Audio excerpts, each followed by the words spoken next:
Segunda parte, Ritos Brasil, Rabino Shmuel, sexta parte da Parashá Yitro Shmot Êxodo, capítulo 19, a partir do versículo 20. Hoje teremos os 10 mandamentos primeiros, antes do pecado do bezerro de ouro.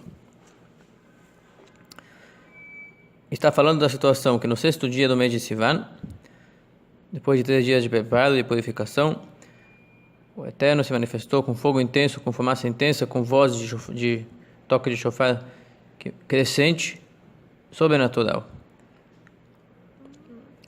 E o povo ouvia Moshe falando, e sua voz era ouvida por todos com uma intensidade sobrenatural e crescente, sem se cansar. E aí começa a nossa porção de hoje. Então desceu o Eterno sobre o monte de Sinai, sobre o topo da montanha. O Eterno chamou a Moshe a partir do topo da montanha, e Moshe subiu. Deus é onipresente e não cabe dentro do espaço. Então aqui se trata da manifestação que as pessoas sentiram, como se o céu supremo fosse rebaixado e se instalado sobre a montanha, como uma coberta sobre uma cama, como um isolamento, uma nuvem,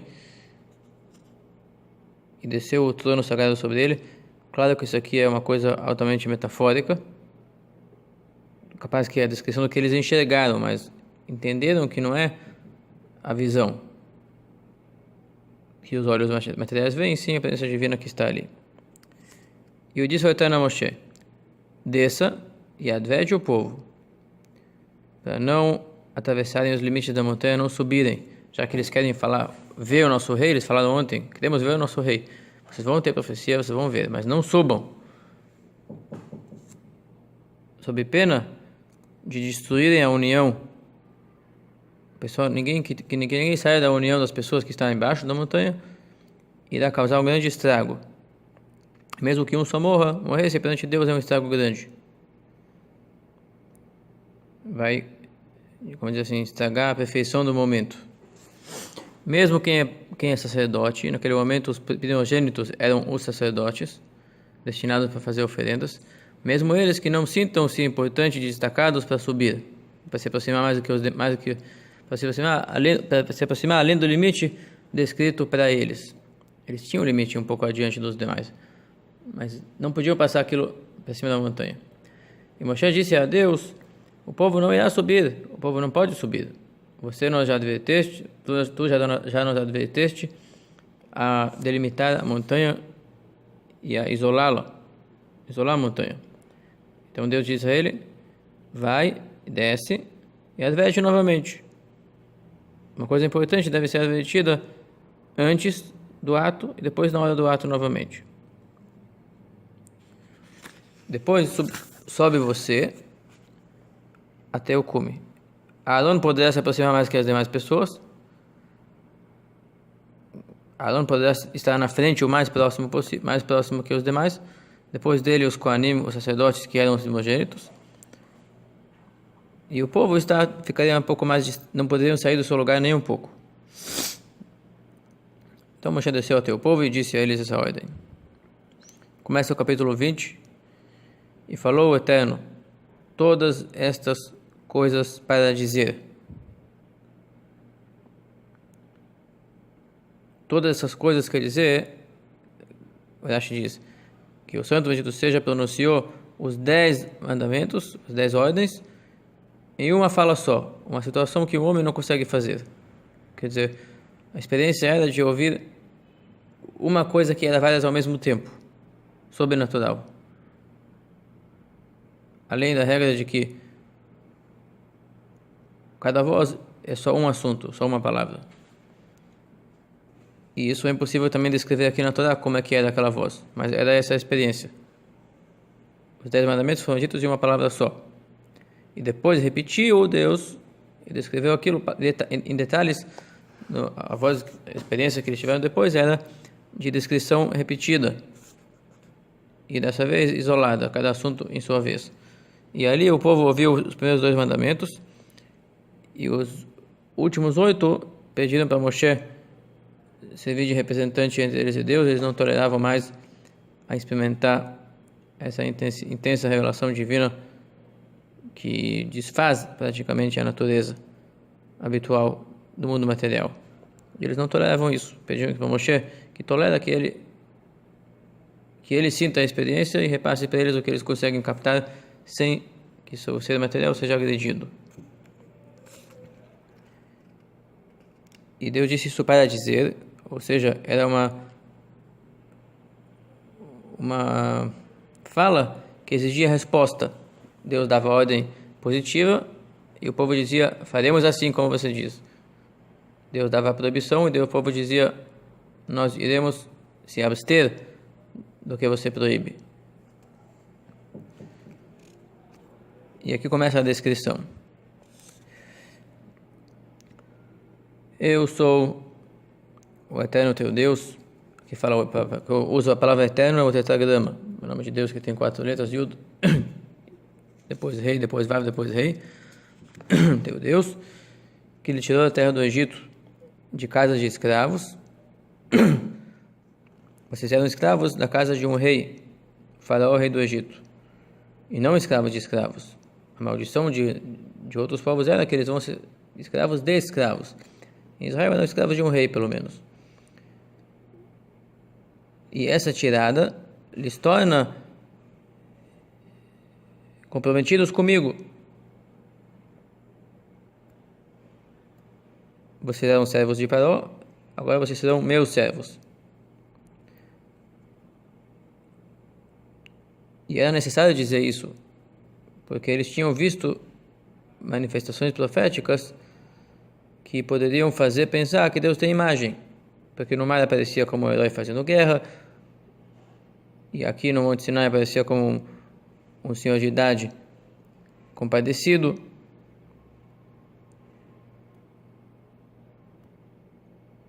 Sobre um povo que trabalha árduo produzindo tijolos, e com a cor do céu, um azul claro, celeste, depois da redenção. Então, já que eu, Deus, faço imagens diversas, faço vocês terem várias experiências, não pensem que essas aparências aí têm existência própria e que têm poderes diferentes. Um é o poder da guerra, tem um Deus de guerra, um Deus de misericórdia, um Deus de salvação. Não, não é assim. É o mesmo. Eu sou o mesmo que ele tirou da terra do Egito. Eu que fiz as pragas, puni eu que salvei vocês. No mar apareci de uma maneira e aqui aparece de outra maneira. Eu sou o mesmo. A mesma coisa dá para falar sobre vozes também. Eles ouviam os 10 mandamentos vindo dos 4 cantos da terra. Como Deus é tudo, Deus é onipresente. Então a voz do Deus vinha de todas as direções, diferente da voz que nós temos em natural, que vem de um lado e vai para o outro. E não tinha eco, porque para ter um eco tem que bater em alguma coisa que não é o produtor do som. Quando todo o ambiente produz o mesmo som, então não haverá eco, porque não haverá rejeição, não haverá resistência para essa voz. Então essa voz não tinha eco e ela vinha de todos os lados, do céu e da terra e de todos os lados. Não só dos lados onde tem ar, do solo sólido também vinha essa voz. Então não digam que já que vocês têm experiência de direções, que são vários poderes que falam junto. Então por isso eu sou o teu Deus, único Deus. E falou também teu Deus em singular. Isso Moshe usou depois, quando fizeram o pecado do bezerro de ouro, e disse a Deus: olha Deus, o povo entendeu que você falou teu Deus, Deus de Moshe. Você não falou eu sou o Deus de vocês todos. Mas só foi para a questão de pedir misericórdia depois com esse argumento. De fato, Deus fala para cada judeu e judeu que estava ali presente: eu sou o teu Deus em particular. Não só Moshe, mas para cada um que estava ali presente. E uma palavra divina nunca para, é uma coisa eterna. Que nem uma mitzvah que a pessoa faz, é uma coisa eterna, a palavra divina também é eterna. E até hoje Deus, cada momento diz para cada um de nós: eu sou o eterno teu Deus, que te tiro do teu aperto e de ser escravo da tua matéria. Seguindo aqui, o segundo mandamento: não terás deuses estranhos diante de mim. Eu, Deus, sou eterno e onipresente. Enquanto eu estou presente, que é sempre e em qualquer lugar, não terás deuses estranhos. O que é ser deuses estranhos? Na verdade, não tem além de um Deus. O único Deus é o Criador e não tem mais nenhum além dele. Deuses estranhos quer dizer, não façam de conta que existem deuses que sejam estranhos ao Criador, que não sejam o próprio. Como é que, e só um pouco mais de aprofundamento, o que é que tornaria o erro em idolatria? Quando nós atribuímos liberdade de ação ou liberdade de existência para algum poder além do próprio Criador. Chegar alguém dizer que algum poder do universo não depende do Criador para existir, ou não depende do Criador e pode decidir o que bem decide sobre o destino, isso é idolatria.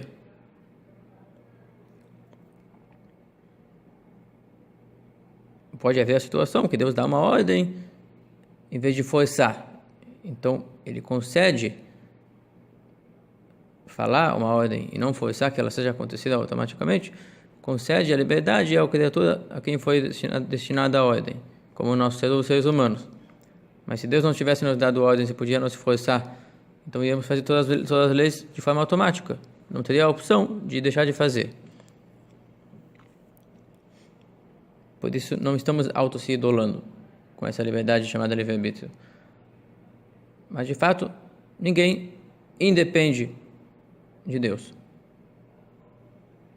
Falar que alguém é independente é projetar, é assumir uma forma estranha de adoração. Isso é essa proibição aqui. Outra forma de entender deuses estranhos, que são estranhos a quem reza para eles, porque eles nunca atendem. A pessoa grita e reza para a estátua, ela não atende e não ajuda. Ela não te conhece, digamos assim. Porque realmente ela não tem nenhum poder. E segue aqui, não farás para ti estátua, nenhuma imagem. Estátua é uma escultura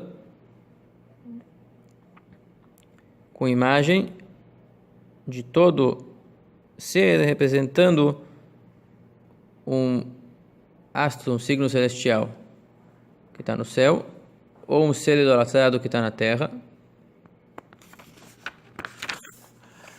ou que está na água por baixo da terra. Quer dizer, se há alguma imagem utilizada para adorar algum poder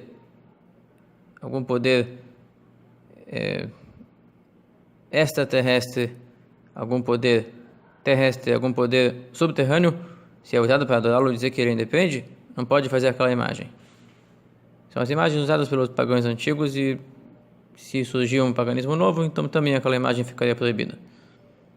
Não te curve a eles, a essas imagens, esculturas, e não os adore, porque eu sou o eterno teu Deus, um Deus intolerante na idolatria e vingador para quem a pratica. E se tiver uma sucessão de gerações idólatras, irei cobrar. Quanto mais vai sucedendo gerações pecadoras com idolatria, eu cobrarei dos filhos e dos netos até a terceira e a quarta geração o pecado não só deles, mas dos seus pais também. Ou seja, um povo que vai pecando de uma forma cumulativa a várias gerações, quanto mais vai indo longe no pecado, mais severas são as punições. A primeira geração apanha por si, a segunda apanha por si e pelos seus pais, a terceira pelos pais e pelos avós, e a quarta até pelos bisavós ela apanha. Agora, uma geração justa, claro que não será cobrada pelo pecado dos seus antepassados. E por contrapartida, não é que eu sou intolerante sempre. Para a idolatria eu sou intolerante, mas eu faço benevolências e bondades até milhares de gerações depois daqueles que me amam e cuidam das minhas leis. Quer dizer, as boas ações, sempre que tiver uma pessoa digna de receber uma recompensa, pode receber junto a recompensa do seu pai, do seu avô, bisavô, até 2.000 gerações. Não fala 1.000, fala 2.000. Fala 1.000 plural. O mínimo de plural é 2. Então, até 2.000 gerações, Deus recompensa quem o ama e cuida das suas leis. Faz o cálculo Urashi, acaba sendo que o lado bom recebe mais bênção, 500 vezes mais do que a punição do lado mal. Acaba que a recompensa do justo é 500 vezes maior e tem mais tempo, mais longa duração e replica muitas mais vezes, 500 vezes mais do que a retribuição punitiva do perverso. 2000 em relação a 4 gerações. E segue os mandamentos aqui. Não pronuncie o nome do Eterno teu Deus em vão. Como assim? A pessoa vai jurar em nome de Deus para fazer um juramento desnecessário. Por exemplo, ele vai chegar a dizer: essa madeira aqui é madeira. Claro que ela é madeira. Vai usar o nome de Deus para prometer uma coisa óbvia.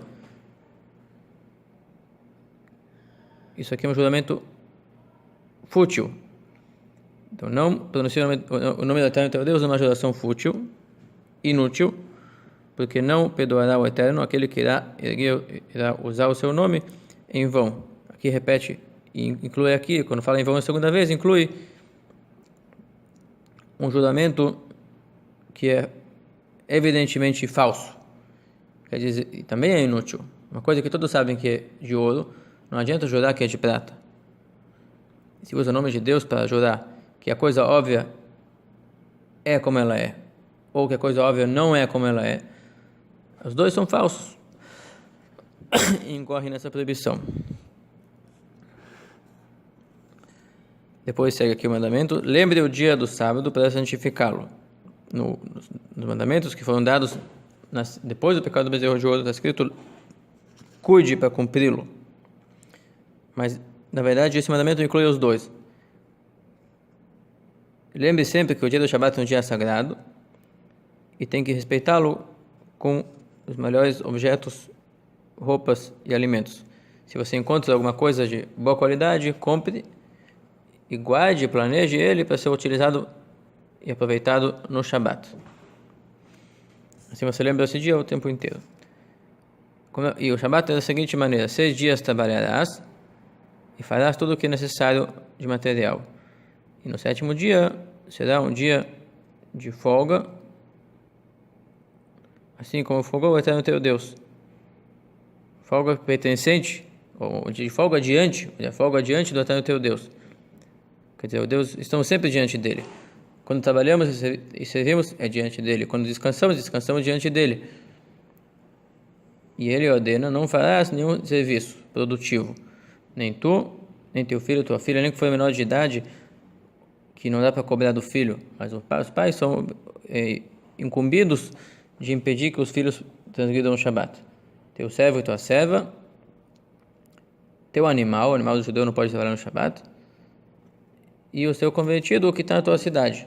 Quem se converte, conversão completa, plena, não pode trabalhar no Shabat, não pode fazer nenhuma função produtiva.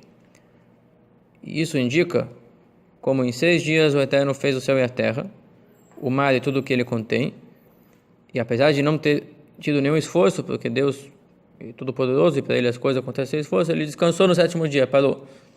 Muito mais ainda vocês que trabalham e ficam cansados, que têm que descansar no 7º. Até Deus descansou, muito mais ainda quem precisa realmente de descanso. E por essa condição, Deus abençoou o dia do Shabat e o santificou, destacou. E isso vocês, judeus saídos do Egito, israelitas saídos do Egito, enxergam que Deus abençoa esse dia. Ele dá maná em dobro na sexta-feira e destaca o dia do Shabat, onde não cai maná. E que maná que sobra da sexta para o Shabat não estraga. Se fosse nos outros dias, ela ia estragar. E segue o mandamento: respeite o teu pai e a tua mãe, para que assim serão longos os seus dias, terás vida longa sobre a terra que o Eterno teu Deus está te dando. Toda a parte da Torá é resumida, e você aprende do sim. Se for falado em linguagem positiva, você entende que se não for assim, vai ser o oposto. Então, respeite para ter vida longa, porque se não respeitar, vai ter vida menos do que longa. E segue aqui: não assassinarás, não adulterarás com mulher casada com outro homem, não roubarás pessoas cometendo sequestro. Aqui são punições passíveis a pena de morte: assassinato, adultério, sequestro. Então não é o roubo simples de objetos, é o sequestro. não prestarás um testemunho falso contra teu semelhante. Não desejarás a casa pertencente ao seu semelhante. Não desejarás a mulher do teu semelhante, nem seu escravo, nem sua serva, nem seu touro, nem seu asno. Tudo que pertence ao teu semelhante não desejarás. Então, essa aqui é a proibição que inclui que a pessoa não pode fazer planos como convencer o outro a vender para ele algum objeto que ele tem. Se o outro anuncia que está vendendo, tudo bem, mas não podemos fazer planos como trazer para a nossa parte aquilo que não nos pertence. Até aqui a porção do Chumash dessa sexta-feira, bem longa. E dedico o mérito dela para meu filho, que nesse momento ainda não demos nome para ele, que hoje será o dia da sua circuncisão, que o explicado que nesse dia entra a alma sagrada, começa a entrar na criança e termina de entrar no Bar Mitzvah. Quer dizer, começa a entrar ou começa a agir. Que seja uma boa entrada e que seja um judeu temente a Deus, que possa viver nos dias de Mashiach.